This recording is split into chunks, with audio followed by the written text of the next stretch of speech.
Nous allons voir dans la Bible, Nouveau Testament, Luc chapitre 23.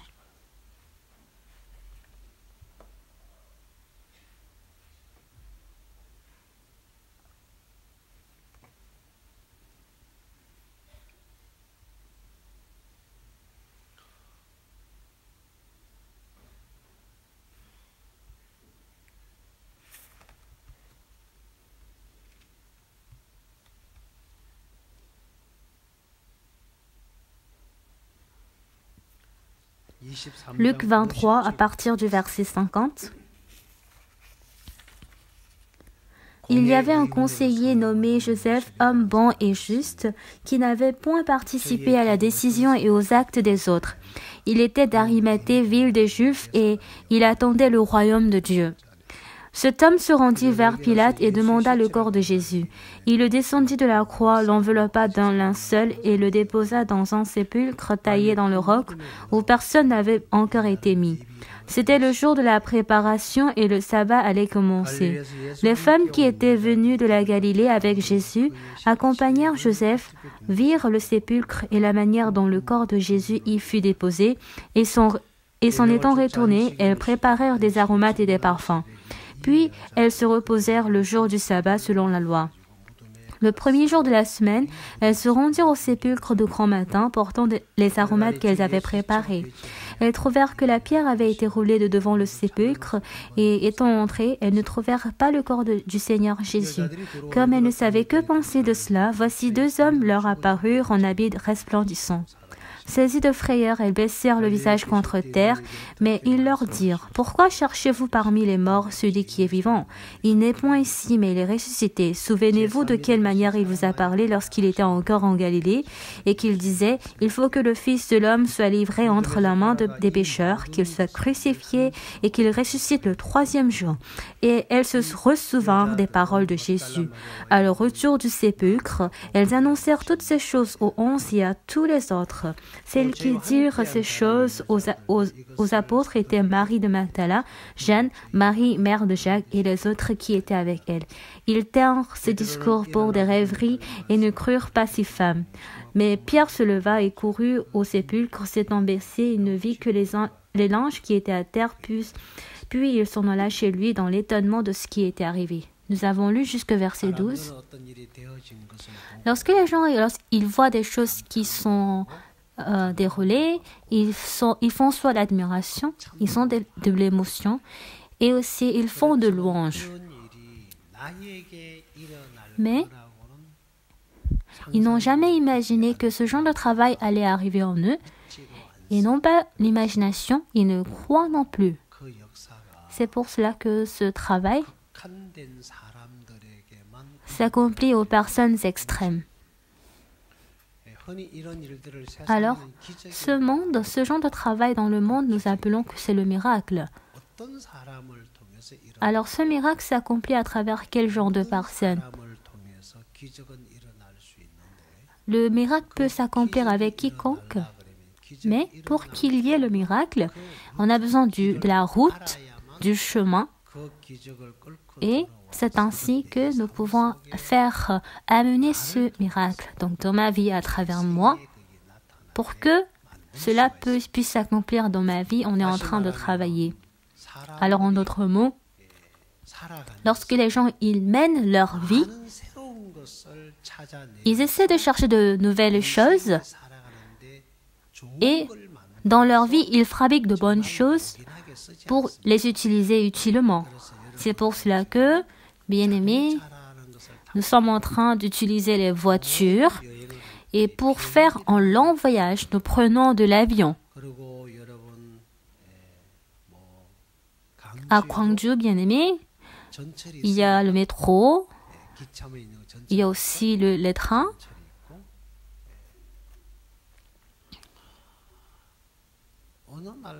Un jour, lorsque j'étais allée en train d'aller quelque part, devant une boutique, j'avais vu une voiture si petite. Et je croyais que c'était un jouet. Et en effet, c'était une moto que les gens y prenaient. Et de mes yeux, il semblait comme un jouet. Mais vraiment, c'est la voiture que les gens conduisaient. Et c'était une voiture à électricité. Et c'est juste une seule personne qui peut entrer et conduire. Et je pense que pour conduire, ce ne serait pas des personnes adultes, mais des enfants, je crois. Et je vois que je peux tenir cette voiture, pas avec ma propre force, mais je crois qu'une personne qui est forte peut transporter cette voiture. Et vraiment, la voiture a été fabriquée très bien. Est-ce que la sagesse se développe? Alors cette sagesse n'a pas été fabriquée par soi-même, mais c'est en regardant ce que les autres ils font, on essaie d'améliorer des choses qui existent.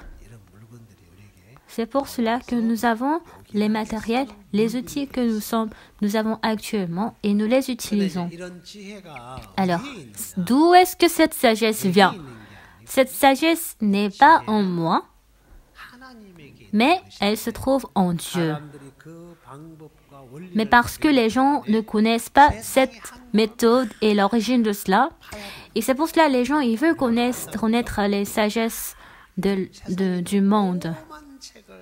Ils se disent que s'ils lisent toutes sortes de livres dans le monde, ils pourront devenir intelligents et sages, mais ce n'est pas le cas. Lorsque nous essayons de converser avec eux, ils essaient de parler qu'ils savent très bien dans n'importe quel domaine, mais en réalité, ils ne savent rien. Pour dire plus facilement, à vous, quand je vous donne un exemple, lorsque je vous parle de la vie, parce que vous avez vécu des dizaines d'années, vous avez beaucoup d'expérience de la vie, mais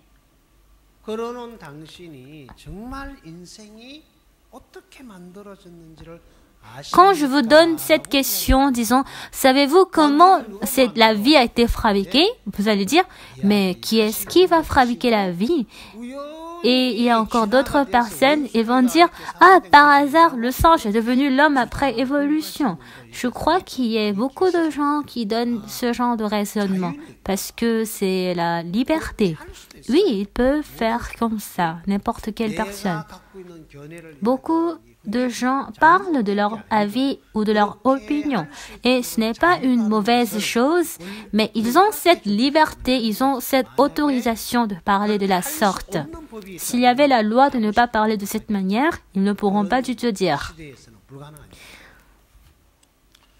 Alors maintenant, on peut donner ce genre d'opinion, mais si on vous demande, vous pouvez fabriquer l'homme, est-ce que vous pouvez faire évoluer le singe?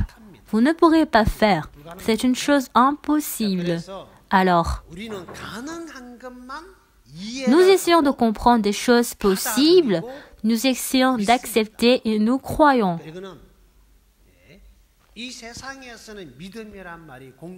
Dans le monde, je ne sais pas si le mot de la foi est partagé, mais dans la Bible, ce n'est pas ça le genre de foi.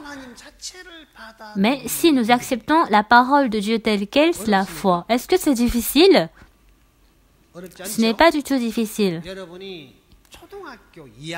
Je crois que c'est au CE2. Non, CP1, au cours primaire, il y a une chose que nous apprenons basiquement, c'est que 2 fois 2 égale 4. C'est la table de multiplication que nous apprenons. Avez-vous appris cela? Les tables de multiplication commencent par 1 à 9. Alors, 2 fois 2 égale 4. Alors, 9 fois 9 doit être combien? La réponse doit venir très rapidement. Celui qui ne connaît pas cela est celui qui n'a pas du tout appris les tables de multiplication. Coucou, 9 fois 9 égale 81, n'est-ce pas? La réponse doit sortir de la de la sorte pour dire qu'on connaît. Alors, il y a des gens qui se servent des tables de multiplication qu'ils ont appris, ils calculent de la sorte et automatiquement, on peut donner des réponses. Est-ce que vous pourrez dire 5 fois 5 égale 24? Écoutez attentivement. 5 fois 5 égale 26. Alors, c'est combien? 5 fois 5, 26, n'est-ce pas? C'est 25. Alors, bien aimé, que vous soyez ivre ou à un état léthargique ou que vous vous êtes réveillé du sommeil, mais si c'est le moment d'appliquer la table de multiplication, même à un état de demi-sommeil, on est en mesure de dire 2 fois 2 égale 4, n'est-ce pas? On n'a jamais écrit que 5 fois 5 égale 24 ou 26. Alors, cette table de multiplication que nous avons appris simplement, nous avons accepté cela et nous appliquons tel quel. Nous croyons en cela. Mais la parole de Dieu qui se trouve dans la Bible, même si par la bouche vous dites, vous parlez que c'est la parole de Dieu, mais est-ce que vous essayez d'appliquer cette parole dans votre cœur? Est-ce que vous essayez d'appliquer cette parole dans votre vie pour mener la vie? À travers l'origine des tables de multiplication, nous faisons des examens, nous achetons des choses, nous faisons des commerces avec ces tables de multiplication. Et à travers cette table simple, vous êtes en train de résoudre les problèmes. Alors, ce sont des choses que vous avez toujours utilisées. Jamais, vous n'avez jamais vécu en changeant ces choses. Alors, madame, écoutez-moi attentivement. Alors, 5 sacs de persil chinois. Alors, si un sac est égal à 15 yuan, le tout est à combien? 75 yuan, n'est-ce pas? Alors, au marché, on est en train de se quereller et on dit « Ah, madame, vous avez tort !» Et cette vendeuse va dire « Ah, ouais, je vois que j'ai mal fait. » Et c'est ainsi que vous achetez avec le prix exact. Alors, vous qui croyez à cette table de multiplication telle qu'elle, mais pourquoi n'arrivez-vous pas à croire la parole de Dieu telle qu'elle? C'est vraiment mystérieux. C'est uniquement l'homme qui peut effectuer cette sagesse. C'est uniquement l'homme qui peut faire ce genre de sagesse. L'homme est tellement sage que il applique cette table de multiplication dans toute leur vie entière. Mais pourquoi la parole de Dieu, il n'arrive pas du tout à croire en elle? Je pense que c'est la meilleure sagesse que l'homme peut effectuer. Alors, lorsque nous regardons la parole principale de la Bible, ces personnes, ils étaient des personnes qui avaient accompagné Jésus-Christ pendant presque toute leur vie. Ils étaient des personnes très douées et excellentes. Vous qui êtes assis ici, je crois que vous ne pouvez pas sembler y arriver. Ils sont vraiment sincères. Il y a un frère qui est très sincère dans notre église, qu'il pleut ou qu'il neige, toujours il nettoie la cour de l'église, il jette la poubelle. Mais ce frère qui est sincère, comparé aux disciples de Jésus, on ne peut pas du tout voir qu'ils sont semblables. Alors ces femmes, elles ont vu Jésus-Christ mourir sur la croix. Elles ont vu Jésus mourir sur la croix et elles ont fait sortir le cadavre de Jésus. Elles ont enveloppé Jésus dans linceul blanc, lui ont déposé dans le sépulcre. Ils ont fait tout ce travail de leurs propres yeux avant de retourner chez eux. Et lorsqu'elles sont arrivées chez elles, elles ont préparé des aromates et des parfums. C'est ainsi ça prend fin dans Luc chapitre 23 verset 56. Et en entrant dans le chapitre 24, lorsque elles suivirent le commandement et se reposèrent lors du sabbat. Ces femmes, le lendemain après le sabbat, à l'aube du premier jour, le jour du sabbat des Juifs que les Juifs utilisent depuis que le soleil se couche le vendredi soir jusqu'au lendemain au lever du soleil, c'est ça le sabbat. Alors, le premier jour de la semaine, le samedi, elles se rendirent au sépulcre de grand matin. Où est-ce qu'elles sont parties chercher le sépulcre? Alors, elles sont allées voir le sépulcre et en allant, elles se sont inquiétées. Et qu'est-ce qu'elles ont tenu à la main? Le premier jour de la semaine, elles se rendirent au sépulcre de grand matin, portant des aromates qu'elles avaient préparés. Pourquoi elles ont porté des aromates? Afin de donner comme cadeau à Jésus, n'est-ce pas? Pourquoi elles avaient besoin des aromates? Parce que Jésus-Christ est mort. Le vendredi, je crois que c'est le vendredi, je me rappelle pas très bien, parce que en ce moment, je prends trop de comprimés de paludisme, donc j'ai trop une mauvaise mémoire, mais je ne sais pas c'est à qui et c'est quand j'ai parlé cela.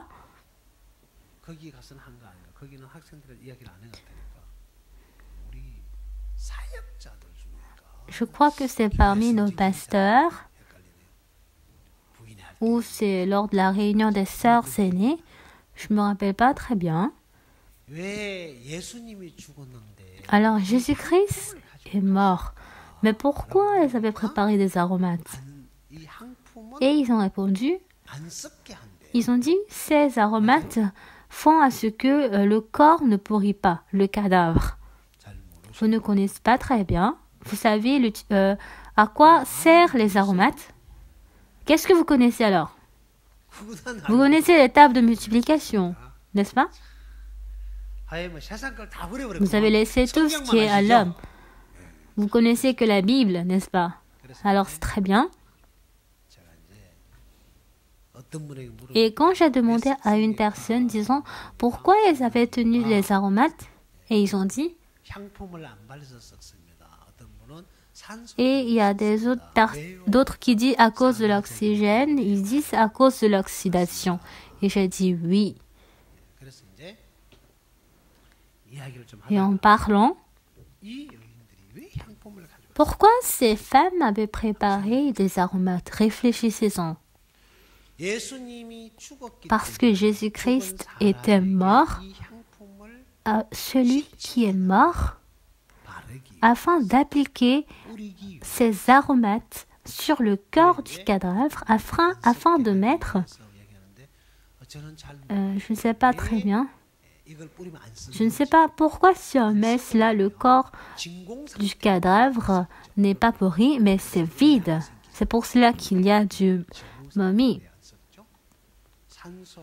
Lorsqu'il n'y a aucun oxygène qui n'est fourni et que le corps est fermé hermétiquement, il sera stocké tel quel et ne pourra pas être pourri. Ou soit on fait sécher ou le rend sec, le cadavre.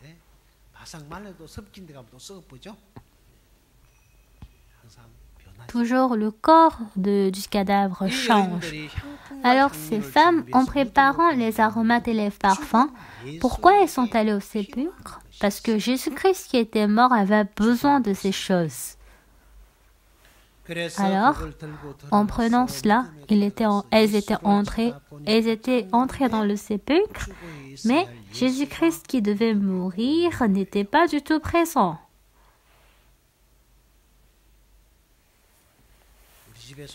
Dans ma maison, il y a ma petite fille, et parce que je vais tout le temps à l'étranger, et chaque fois, ma petite fille, le matin, quand elle se réveille, elle vient dans ma chambre, dans mon bureau, et elle fait le travail de me rencontrer pour la première fois. Et lorsque je suis assise dans mon bureau pour écouter, pour préparer la parole, ou bien et que je lis la Bible, ma petite fille, elle me fait s'asseoir devant moi. Alors, elle est assise sur mon genou, et il prend mon crayon et elle dit qu'elle veut faire quelque chose avec le crayon et elle tient le crayon et moi aussi je tiens son crayon et je dis, alors, c'est quoi le nom de ton père? Park Chang-yong. Et elle écrit, le nom de ta mère, et en appelant, elle essaie d'écrire. Et ton nom? Troisièmement, elle dit non, elle ne veut pas faire. De nos jours, les petites filles, elles n'aiment pas qu'on les aide. Elles veulent par elles-mêmes écrire avec le crayon.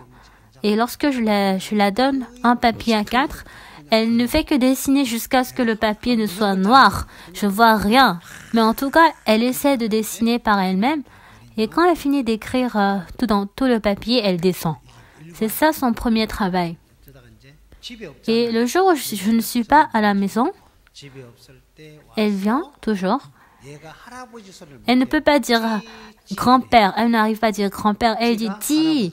Ti, c'est grand-père. Ni, c'est grand-mère.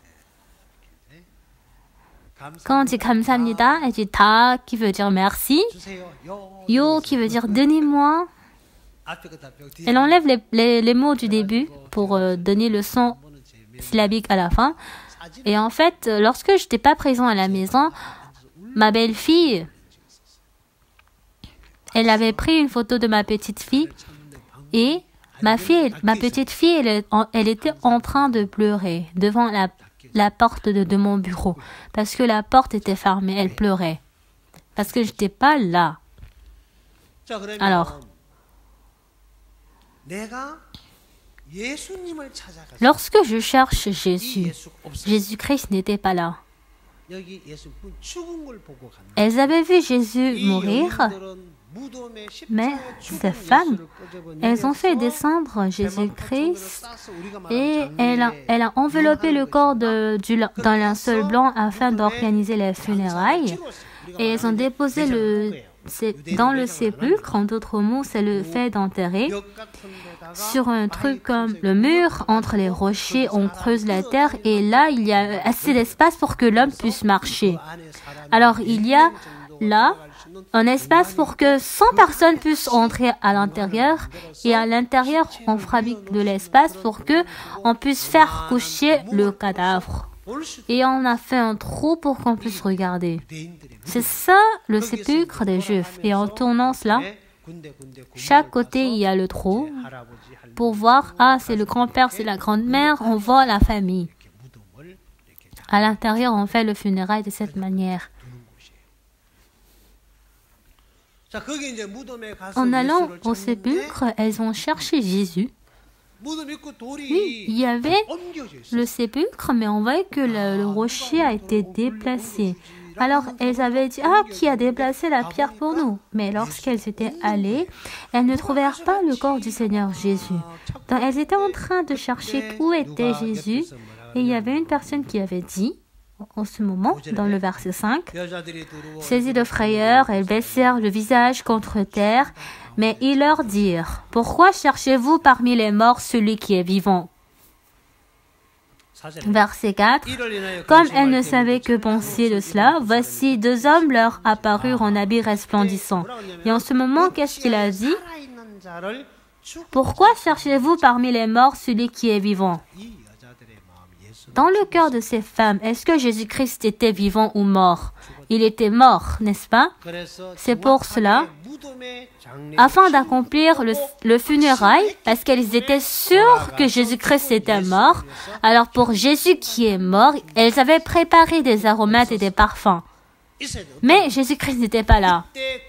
Alors ces femmes, la première des paroles qu'elles ont données, il y avait une personne qui avait posé cette question disant « Pourquoi cherchez-vous parmi les morts celui qui est vivant ?» Ces femmes, en écoutant cette question, n'avaient pas du tout compris, elles n'avaient rien réalisé. Deuxièmement, il y avait quelle conversation? Verset 6. Il n'est point ici, mais il est ressuscité. C'est une parole impossible. Souvenez-vous de quelle manière il vous a parlé lorsqu'il était encore en Galilée. Il était vivant. Il n'est pas ici. Il est vivant. La raison pour laquelle il n'est pas ici, ce n'est pas parce que quelqu'un l'a volé, mais parce qu'il est vivant. Et ensuite, qu'est-ce qu'il a fait? Lorsqu'il était en Galilée, avant que Jésus-Christ ne soit crucifié sur la croix, lorsque elles étaient encore avec Jésus en Galilée, qu'est-ce qu'elles ont écouté? La semaine dernière, quel message vous avez écouté? Parmi vous, quand je vous pose cette question, personne ne va pouvoir répondre. Si je prépare 5 exemplaires de messages et que je prêche ces mêmes paroles pendant un an, personne ne pourra connaître. Parce que vous ne savez pas du tout ce que j'ai prêché la semaine dernière, n'est-ce pas? Qui est-ce qui connaît? Frère Kim Chang-il, est-ce que vous arrivez à vous souvenir de la parole? Oui. Vous aussi, vous ne pourrez pas connaître. Parce que ce frère, il est le plus intelligent dans notre église. Mais il dit qu'il ne connaît pas. Pourquoi? Parce qu'on n'est pas intéressé. Alors même si on écoute plusieurs fois, on ne peut pas du tout garder en mémoire. Parce que si on est intéressé, ceux qui sont intéressés aux chansons, ils apprennent par cœur directement une fois qu'ils écoutent. Surtout le pasteur Kim Sung-un qui est à l'église de Tamyang, il connaît très bien. Mais nous, on ne connaît pas.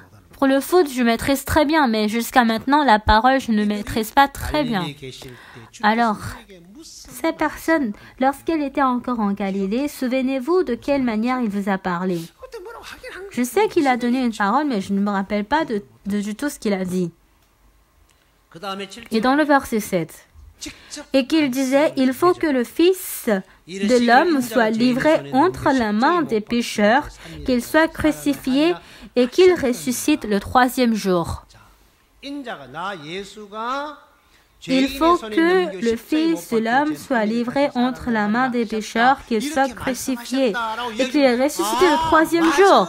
Il disait, ah ouais, il avait dit comme ça. Et elles se ressouvinrent des paroles de Jésus. Et elles se ressouvinrent des paroles de Jésus. À leur retour du sépulcre, elles annoncèrent toutes ces choses aux 11 et à tous les autres. Ces femmes, jusqu'à ce moment, elles ne connaissaient pas du tout. Quelle est la parole dont Jésus-Christ a donnée? Il y a la parole de Marc, chapitre 7, verset 27. C'était la parole que Jésus-Christ avait donnée. On va chercher tous ensemble. Marc, chapitre 7, verset 17. Verset 27.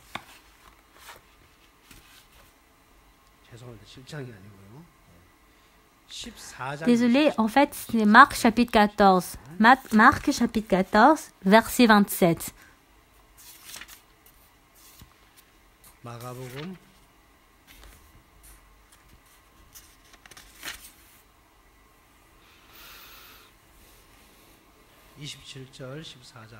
Verset 27 du chapitre 14, Jésus leur dit, « Vous serez tous scandalisés, car il est écrit, « Je frapperai le berger et les brebis seront dispersées.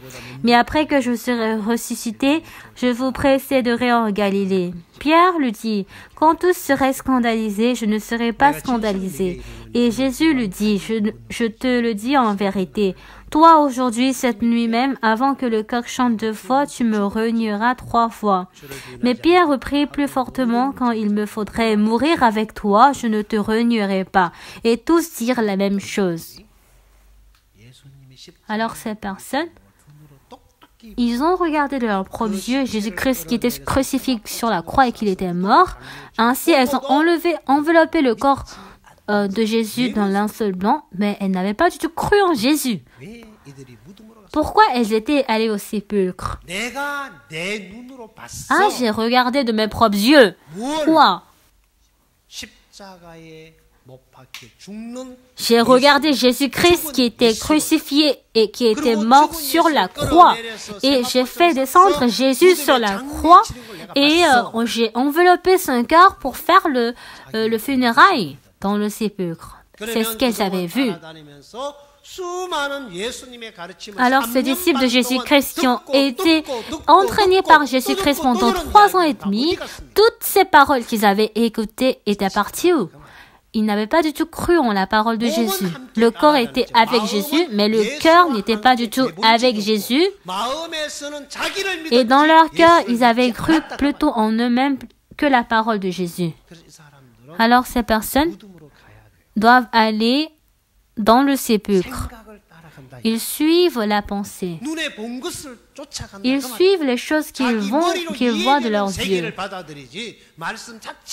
Ils ne croient pas du tout en la parole de Dieu.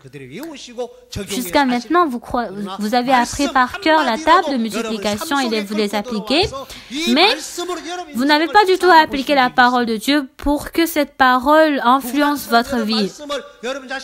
Tout comme les tables, est-ce que vous avez accepté la parole de Dieu en vous? C'est vraiment triste.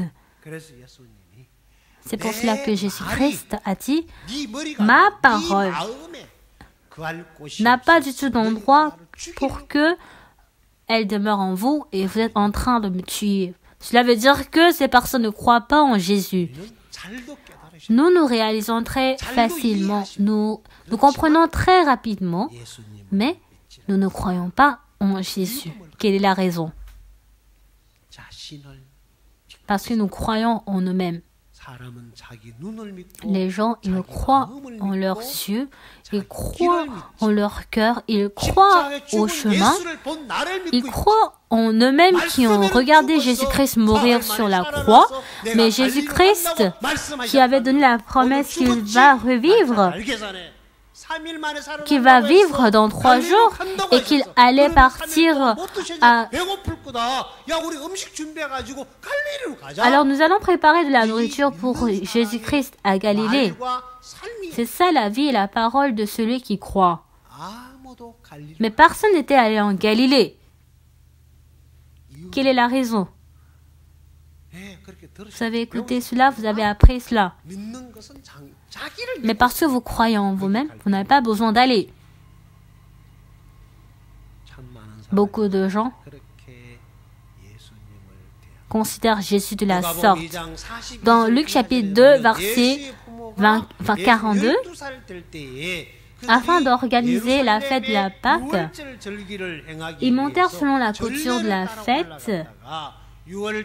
Après avoir terminé la fête de Pâques, Jésus-Christ était resté avec ses docteurs de Jérusalem. Son père et sa mère ne s'en aperçurent pas et croyant qu'il était avec les compagnons de voyage, ils firent une journée de chemin et le cherchèrent parmi leurs parents et leurs connaissances, mais ils ne l'avaient pas trouvé. Le cherchant au bout de 3 jours, ils le trouvèrent dans le temps, assis au milieu des docteurs, les écoutant et les interrogeant. En ce moment, sa mère lui avait dit, « Mon enfant, pourquoi tu agis de la sorte avec nous? Voici ton père et moi, nous te cherchons avec angoisse, mais vous n'avez pas su que j'étais ici? » C'est ce que Jésus-Christ avait dit. Vous n'avez pas su que je devais être ici? Pourquoi vous avez suivi votre pensée? Ah, mais j'étais ici. J'ai regardé. Mais pourquoi vous avez suivi votre propre pensée alors que j'étais ici? C'était la vie des parents qui ont accompagné Jésus-Christ. Où est-ce qu'ils se sont rencontrés? Dès le début, dès le départ, Jésus-Christ n'était pas du tout sorti avec ses parents. Bien-aimés, avec vous, vous êtes en train de mener la vie spirituelle. Votre humeur, votre émotion, votre sentiment, votre situation, votre compréhension, est-ce que vous avez commencé à travers la parole ou à travers votre propre pensée? Avez-vous commencé avec votre sentiment? La vie spirituelle, c'est lorsque nous devenons un avec la parole, c'est ça la vie spirituelle. Toute autre chose qui n'est pas du tout avec la parole est erronée. Dieu n'est pas là Ce chemin de la journée où il était allé avec ses pensées, c'était un gaspillage de retour inutile. Là, Jésus-Christ n'était pas présent. Quelles que soient leurs pensées, leurs sentiments, leur compréhension, les parents de Jésus-Christ, sur leur chemin, Jésus-Christ n'était pas du tout là. Et les parents, ils ont cherché Jésus-Christ, mais ils n'ont pas du tout trouvé. Et lorsqu'ils sont retournés au point de départ, Jésus-Christ était là. Ces femmes, c'est vrai qu'elles ont écouté la parole, mais elles ont cru en eux-mêmes qui n'est pas la parole. Dans la parole, il est dit qu'elles vont en Galilée, mais elles devaient au final chercher le sépulcre de Jésus-Christ, elles devaient acheter des aromates et elles devaient toujours être dans la tristesse et dans l'inquiétude. Pourquoi? Le résultat de croire en soi-même nous amène vers l'inquiétude et dans le souci. Pourquoi, à cause de la mort de Jésus-Christ, je dois faire des efforts? Parce que Jésus-Christ est mort et que je suis vivant. Si je suis aussi mort, je n'ai pas besoin de faire des efforts. C'est pour cela, dans Galates 2, verset 20, il est dit, j'ai été crucifié avec Christ. Avec qui? J'ai été crucifié avec Christ sur la croix. Alors, Jésus-Christ et moi, nous sommes tous morts. Tous mes efforts, toutes mes déterminations ont pris fin. Alors, je n'ai pas besoin de m'inquiéter et de faire des efforts. C'est ça la vie spirituelle. Parce que Jésus-Christ vit maintenant en moi. Maintenant, je vis par la foi en Jésus-Christ. Alors, je n'ai pas besoin de faire des efforts. Je n'ai pas besoin de m'inquiéter. Jésus-Christ qui est vivant, il effectuera ce travail. C'est ça la foi. Amen. Je crois. Je dois faire moi-même l'offrande, moi-même je dois déplacer le corps de Jésus-Christ, je dois mettre des aromates sur le corps de Jésus-Christ. Et aujourd'hui dans ce monde, il y a beaucoup de gens qui mènent leur vie de ce genre d'effort. Pourquoi? Parce qu'ils ne croient pas en la parole de Dieu. Le temps s'est beaucoup écoulé. Je vais presque terminer. Bien-aimés, à travers la parole, quelle parole avez-vous acceptée dans votre cœur? Quelle relation avez-vous avec la parole de Dieu? Bien-aimés, dans votre cœur, quelle est la relation avec vous, cette parole? Ces femmes, c'était leur pensée qui leur avait amené vers le sépulcre. Parce que c'est à travers les choses qu'elles ont vues qu'elles ont préparé des aromates. Mieux qu'elles ne regardent pas. Alors, bien-aimés, à travers la Bible, qu'est-ce que vous avez réalisé? Avec qui êtes-vous en train de faire le voyage? Avec qui vous êtes en train d'accompagner? Vous pouvez accompagner Dieu qui est la parole ou vous pouvez accompagner votre pensée, votre sentiment et votre émotion.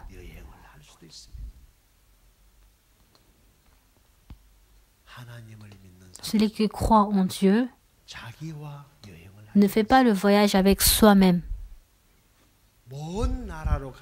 Celui qui fait un long voyage, il se sert de l'avion pour effectuer ce voyage. Il ne prend jamais le cheval. Hier, lorsque j'étais allée au festival de Chinyang, j'avais vu beaucoup de gens prendre le cheval. Et il y avait derrière des personnes qui prenaient un long bâton.